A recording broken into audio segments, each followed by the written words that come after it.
Ya, shalom, Bapak Ibu terkasih dalam Tuhan, selamat malam. Baru-baru ini kan anak saya baru menikah ya. Jadi teman saya bilang gini, wah untung ya anak lu udah menikah satu. Berarti anak lu tuh normal katanya. Berarti anak lu normal katanya. Emang kenapa? Saya bilang.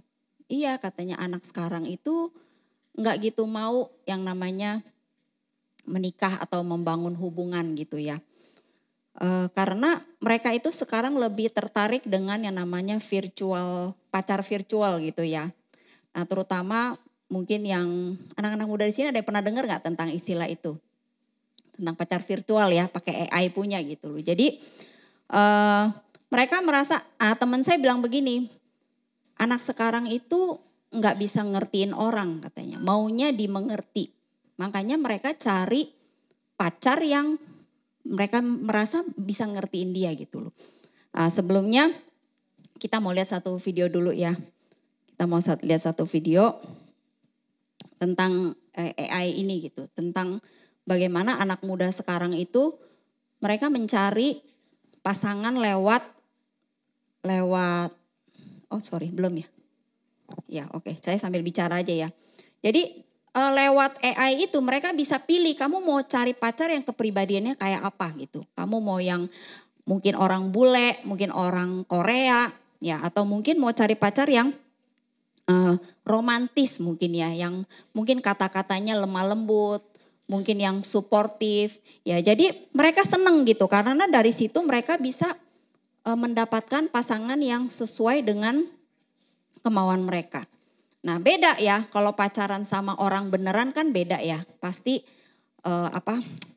pasti kita sering konflik lah atau kita sering baperan, mungkin kita sering di PHP-in ya. Atau mungkin kita suka dicemburuin gitu loh. Atau mungkin kita kalau curhat sama teman kita merasa nggak aman ya, kayaknya takut disebar-sebarin gitu. Ya merasa kalau satu orang tahu satu gereja semua tahu ya. Makanya orang sekarang itu banyak yang nggak aman gitu ya. Banyak yang nggak aman, makanya mereka cari cara dengan cari yang seperti ini gitu ya. Jadi kita lihat ya, ada suaranya nggak?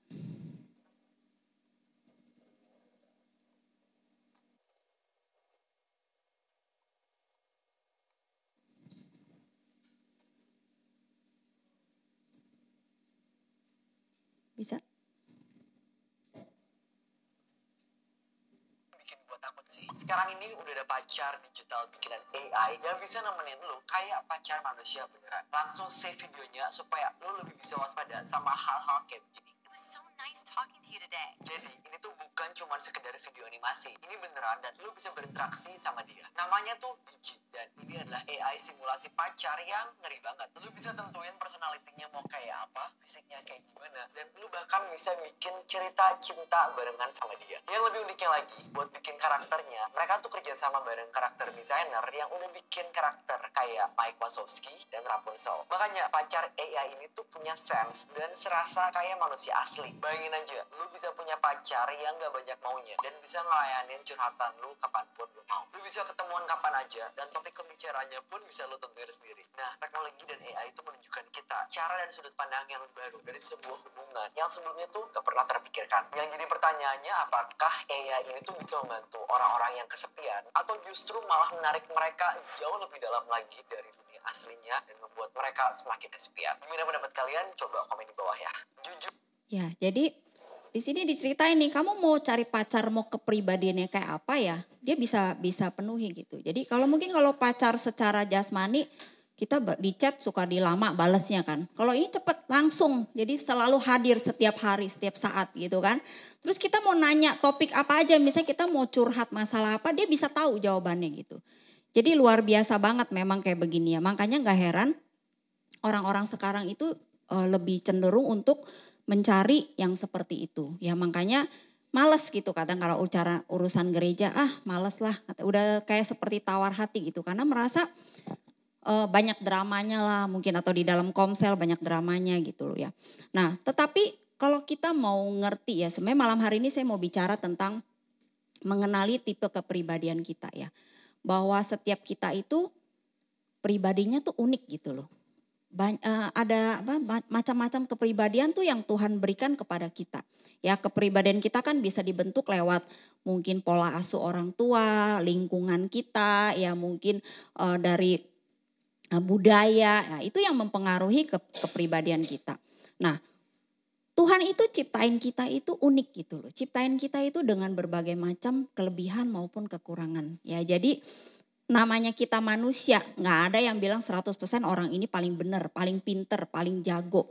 Atau orang ini bodoh, atau orang ini nggak ngerti apa-apa. Enggak, jadi di mata Tuhan itu semuanya sama gitu. Semuanya punya kelebihan dan kekurangan. Nah, makanya kita mesti ngerti tentang hal ini supaya kita itu nggak terkecoh gitu. Supaya kita nggak merasa, saya malas hubungan sama orang. Habis orang itu begitu-begitu. Padahal kita nggak sadar kita pun banyak kelemahan. Ya, seringkali ada orang curhat sama saya.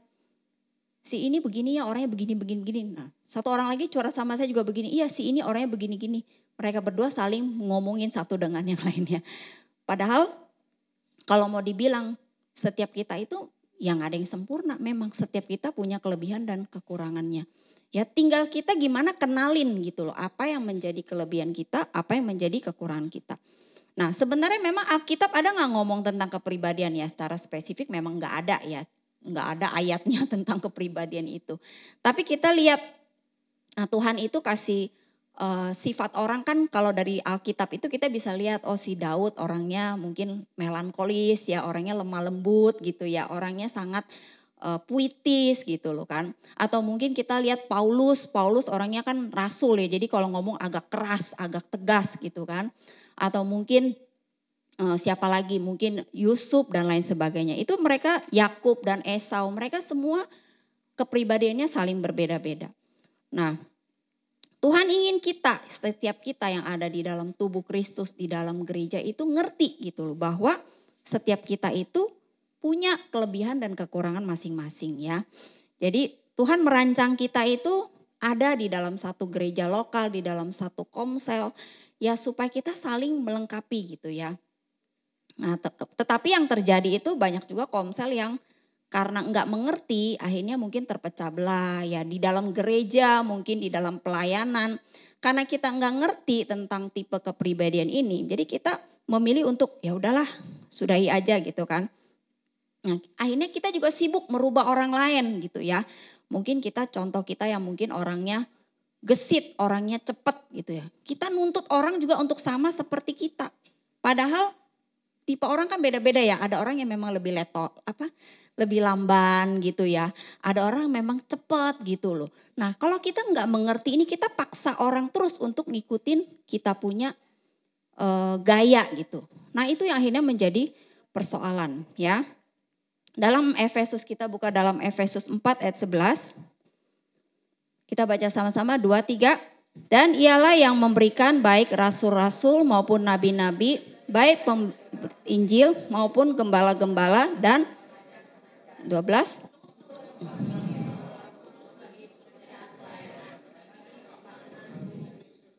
Nah, jadi di dalam gereja, di dalam tubuh Kristus itu ada bagian-bagian namanya rasul ya, nabi, lalu pemberita Injil, gembala, dan pengajar-pengajar. Nah, sebenarnya dari tipe kepribadian ini itu mencakup 5 jawatan itu. Nah, kalau kita mengerti, kita belajar ya, kita lihat ya, ada 4 tipe kepribadian menurut psikologi ya, yang orang bikin survei gitu ya.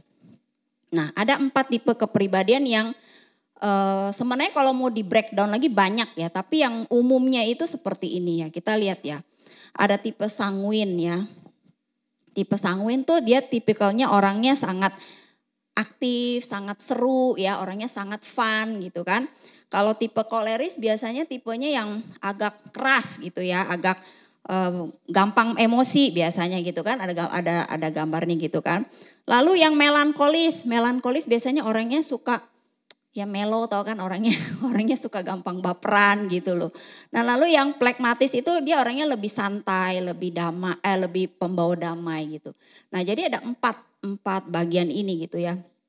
Ini kata psikologi. Nah, jadi dari survei ini ya, Enggak 100% harus tepat seperti itu. Ada kalanya kita mungkin plekmatis 70%, mungkin koleriknya 30% mungkin gitu ya. Atau mungkin sanguinnya 50, melankolisnya 50 gitu. Jadi semua itu bisa berubah sesuai dengan pertumbuhan rohani kita. Ya, jadi ini enggak baku gitu. Memang yang umumnya seperti ini, tapi saya percaya ketika kita sungguh-sungguh ada buah roh, kita mengenal firman Tuhan, itu semua Tuhan akan ubah yang jelek menjadi yang baik. Setuju gak? Jadi yang tadinya kita negatif itu jadi baik gitu loh. Makanya kita mesti ngerti dulu. Nah kita lihat yang pertama ya. Yang pertama itu tipe sanguin. Nah sanguin ini kalau orangnya seru gitu, orangnya fun gitu ya. Orangnya tuh pokoknya kalau ada dia rame gitu, suasananya enak gitu loh. Karena dia suka bawa keseruan gitu ya. Nah kadang-kadang sifatnya itu seperti anak-anak gitu ya. Nah terus kadang orang sanguin itu orangnya sangat hangat, sangat bersahabat ya. Lalu dia punya belas kasihan yang tinggi. Jadi gampang kasihan sama orang gitu ya. Orang tipe sanguin itu belas kasihannya tinggi. Nah dia juga orangnya sangat antusias ya, sangat responsif, sangat ramah ya, banyak bicara. Nah orang sanguin itu seperti itu. Jadi orang sanguin ini jadi ditaruh di mana aja dia gak masalah gitu. Contoh misalnya dalam komsel, wah saya mah ditaruh di komsel mana aja oke gitu. Karena bagi dia gak ada masalah gitu ya. Dalam kehidupan sosial karena dia orangnya gampang bergaul ya. Dan gampang akrab walaupun dengan orang yang baru dikenal. Nah tipe sanguin ini ya orangnya gampang bekerja dalam satu tim. Misalnya tim kan beda-beda karakter. Nah tapi orang ini gampang gitu. Dia gak ngalamin masalah gitu. Makanya kalau di dalam tubuh Kristus ya orang seperti ini cocoknya jadi penginjil ya. Jadi buka jalan gitu loh, maksudnya bawa jiwa. Nah itu paling jago tuh kalau orang yang tipe sanguin ya. Makanya kita harus ngerti. Jadi orang ini tapi apakah tipe sanguin ini dia seorang penginjil? Apakah dia bisa terusin? Belum tentu juga gitu loh. Kalau dia tidak ada tipe gembala ya kadang-kadang bisa hilang juga orang yang diinjilin gitu. Ya jadi di balik sisi positifnya ya jadi orang sanguin ini orangnya cenderung tidak disiplin ya. Orangnya kadang-kadang emosinya labil, mut-mutan gitu ya. Kadang kalau lagi happy dia happy, kalau lagi enggak udah dia enggak gitu. Dia bisa diem gitu kan. Lalu dia tidak produktif orangnya. Lalu egosentris dan membesar-besarkan masalah. Itu yang ciri-ciri tipe sanguin. Nah yang kedua adalah kolerik. Nah kolerik ini kalau kita lihat tuh ya mukanya kayak muka lagi marah gitu ya. Jadi orang yang kolerik ini orangnya cenderung ngebos ya. Maksudnya orangnya kayak bos gitu gayanya suka nyuruh-nyuruh gitu ya kan. Nah itu kan kelihatan gitu kan. Nah dia tuh karakter itu biasanya orangnya kemauannya keras. Yang positifnya ya orangnya kemauan keras. Terus dia sangat independen, sangat mandiri. Pokoknya dia nggak butuh orang lain, dia bisa sendiri. Lalu dia orangnya memiliki visi ya. Jadi praktis, produktif itu artinya nggak bisa diem orangnya. Pokoknya nggak bisa diem dah. Pokoknya satu hari itu dia mesti melakukan sesuatu gitu kan. Lalu dia juga orang yang tegas. Nah biasanya dia tipe pemimpin. Nah karena jadi orang koleris ini energinya sangat besar gitu. Dia sangat suka people oriented, artinya sangat suka ketemu orang. Pokoknya kalau bisa setiap hari dia mesti ketemu orang. Ketemu banyak orang itu yang membuat energinya itu semangat gitu ya. Nah jadi kalau di dalam orang kolerik itu orangnya gak ada istilah gak bisa. Semua masalah pasti ada jalan keluarnya. Ya jadi orangnya sangat optimis sekali. Nah kalau mereka gagal mereka akan coba terus sampai dia berhasil. Nah tetapi di lain itu dia juga ada kelemahannya ya. Kelemahannya itu karena dia orangnya tegas gitu ya. Jadi kalau ngomong terkesannya kasar gitu ya. Jadi tipe koleris ini juga orangnya gak sabaran gitu ya. Orangnya gak sabaran. Lalu kalau dia sesuatu itu tidak sesuai dengan ekspektasinya dia akan cepat sekali marah gitu. Ya, dia senang sekali memerintah terus cenderung suka menuntut orang. Ya, dikatakan orangnya dominan sekali ya pokoknya pendapat saya yang paling benar. Pendapat orang lain gak benar gitu kan. Pokoknya orangnya sangat tegas gitu. Dia juga orang yang sangat sulit mengampuni, orang yang sarkastis, pemarah dan kejam. Nah, orang koleris ini juga sangat terlalu kaku seringkali ya. Seringkali pokoknya orang yang terlalu pegang prinsipnya tuh kuat gitu loh. Jadi nggak bisa negosiasi orangnya gitu ya. Nah, lalu dia tuh nggak suka hal yang bertele-tele gitu ya. Jadi dia sebenarnya bukan tipe pendengar yang baik gitu loh. Jadi dia maunya pokoknya tuh to the point aja kalau ngomong gitu kan. Jangan bertele-tele. Nah kayak gitu. Nah sifat jeleknya yang lainnya tuh dia mampu memanipulasi orang ya. Dia menuntut orang dan seringkali tanpa sadar memperalat orang gitu loh. Supaya menghalalkan segala cara untuk mencapai tujuannya. Nah kalau kita lihat ciri-ciri koleris ini, maka tipe koleris ini cocoknya bekerja sebagai pemimpin ya, bos karyawan. Atau misalnya kalau dalam gereja itu biasanya dia seorang rasul. Karena dia punya visi misi yang jelas ya.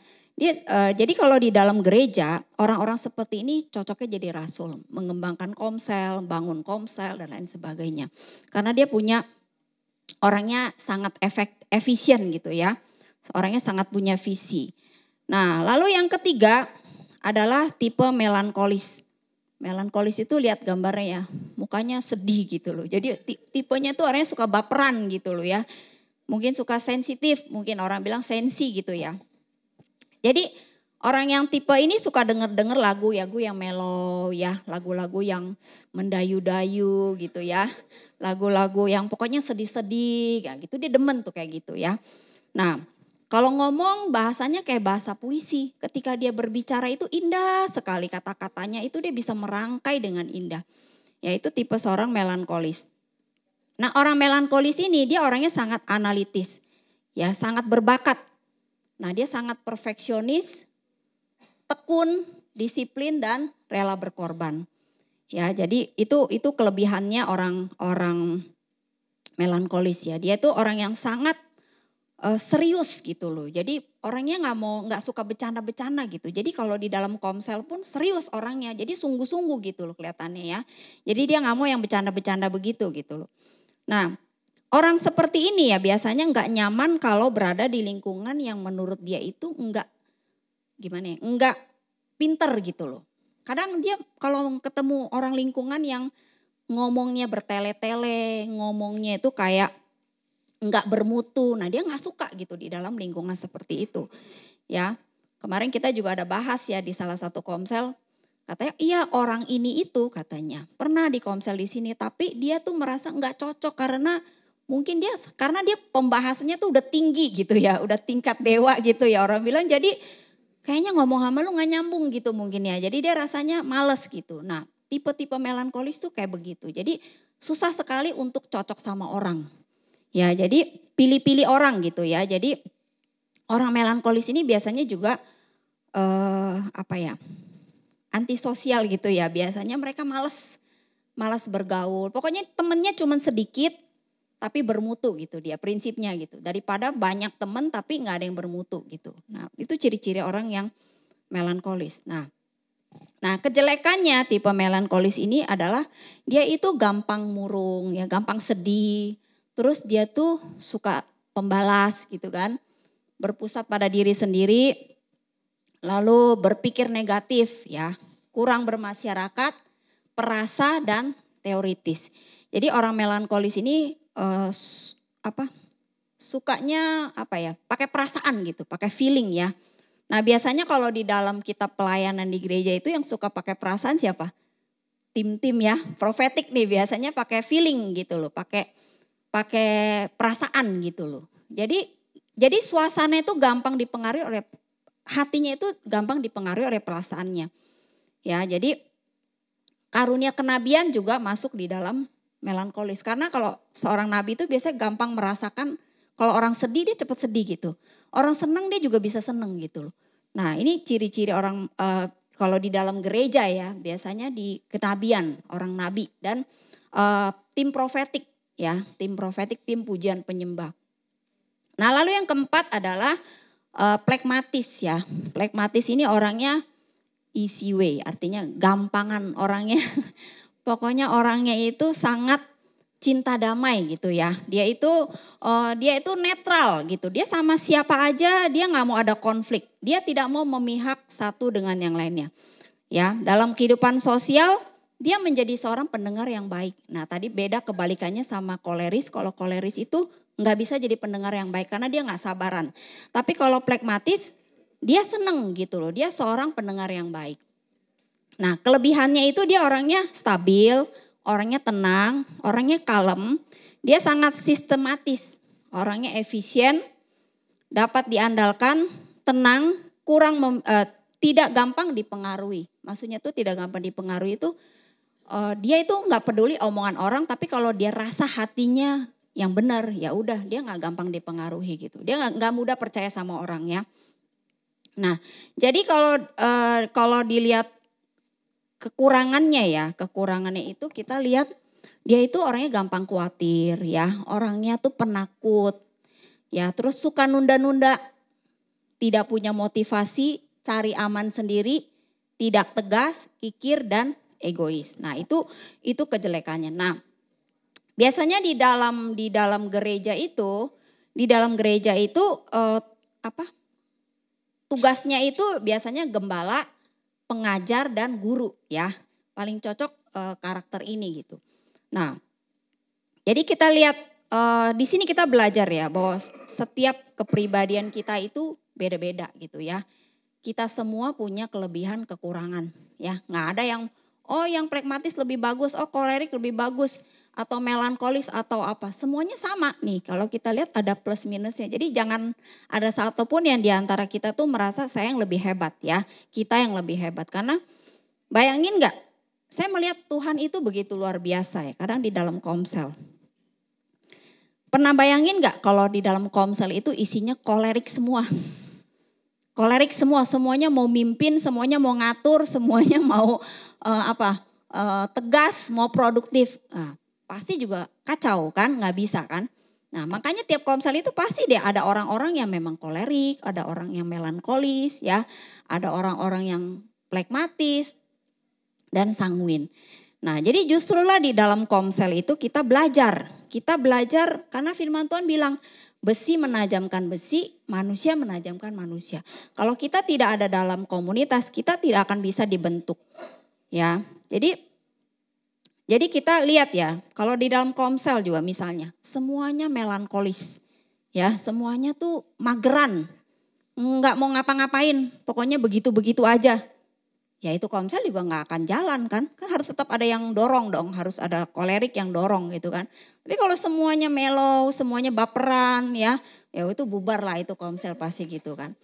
Nah jadi kita harus belajar untuk mengerti diri kita dan kita mengerti orang lain supaya kita semakin diasah gitu ya. Karena kalau enggak ya kita akan ya begitu-begitu aja, kita tidak akan mengalami yang namanya perubahan. Ya kita harus, jangan juga kita merasa ya saya memang tipenya begini, saya mah tipenya melankolis, saya mah memang antisosial, saya nggak bisa tuh suruh kumpul-kumpul sama orang. Saya bilang itu bukan dijadikan pembenaran karena kita semua juga dasarnya dulu kalau ngomong-ngomong saya juga orangnya antisosial gitu kan. Tapi ketika kita menyadari ya kita harus melangkah gitu loh. Kita harus perbaikin gitu. Mana yang kurang dalam diri kita harus kita perbaiki. Yang kelebihan kita ya kita terus tingkatin gitu ya. Makanya kalau kita mengerti ini kita juga akan lebih gampang untuk mengertiin orang gitu. Jadi kita nggak gampang kecewa ya lihat orang. Kadang-kadang kita mungkin lihat kok dia begitu ya, kok ngomongnya begitu ya, gitu loh. Tapi kita balik lagi, oh ya udah kita terima gitu, terima kekurangannya. Mungkin seperti itu ya. Jadi kita harus lihat ya bahwa jangan sampai kita itu mau gampang ya. Orang bilang mau gampang itu pakai AI aja udah AI. AI nggak bakalan melukai hati saya. Ya AI itu kata-katanya membangun semua mungkin. Tapi sadar nggak kita dalam rumah Tuhan, dalam komsel, seringkali kita dengar kata-kata yang menjatuhkan juga kan. Gitu loh. Jadi kita jangan anggap ini sebagai pembenaran gitu. Tapi kita belajar gitu. Oh iya bahwa setiap kita kadang-kadang bisa salah ngomong. Atau kadang-kadang kita bisa nggak sabaran mungkin. Atau kadang-kadang kita seringkali tanpa sadar kita menuntut orang. Nah kita mesti perbaikin supaya kita benar-benar dipulihkan gitu ya. Supaya kita benar-benar ya mungkin tadinya kolerisnya yang jeleknya semuanya. Tapi sekarang jadi lebih baik. Mungkin tadinya kita orang yang dominan, mungkin kita belajar untuk merendahkan lagi, lebih banyak ngalah. Atau tadinya mungkin kita yang plekmatis, kita gampang khawatir. Oh sekarang saya mau belajar, saya nggak mau gampang khawatir lagi gitu. Jadi kita harus hafal gitu loh, kita punya kelebihan dan kekurangan kita. Ya supaya kita boleh saling membangun, sehingga di dalam tubuh Kristus itu kita saling menopang, saling menguatkan. Ya contoh sebenarnya kalau di dalam gereja itu bagus tuh, ada satu yang bikin suasana jadi seru gitu kan. Kayak Yeni kan tuh MC tuh seru ya. Kalau saya nggak bisa kayak gitu loh. Nah tapi mungkin Yeni punya sifat begitu, dia bisa gitu bikin suasana untuk supaya lebih seru gitu ya. Jadi kita juga jangan iri ya sama orang lain punya kehebatan gitu. Oh kita merasa kita kurang. Enggak, semua kita itu ada kelebihan juga gitu loh. Ada kekurangan juga. Jadi udah maklumin aja gitu loh. Kita melihat kelebihannya, jangan lihat kekurangannya. Ya, biarlah firman Tuhan malam hari ini. Selanjutnya saya ingin kita berdiskusi ya. Mungkin 2-3 orang. Coba tampilin pertanyaannya deh, Willy. Nah pertanyaannya kita diskusi ya. Apa kelebihan dan kekurangan kita dan apa yang harus saya tingkatkan dan apa yang harus saya perbaiki ya. Itu pertanyaan pertama. Yang kedua, pernahkah kita terlibat konflik akibat kepribadian kita yang belum dipulihkan? Contoh misalnya kita suka maksain kehendak atau kita ceroboh ya. Atau kita pemarah atau kita perfeksionis gitu ya. Atau kita orang yang suka menunda-nunda dan lain sebagainya. Nah biarlah kita ambil teman berdua bertiga gitu ya. Kita mau diskusi nih kira-kira apa ya saya kelemahannya di mana ya. Atau saya mau perbaiki di mana gitu. Ya biarlah waktu dan tempat saya persilakan. Terima kasih, Tuhan Yesus memberkati.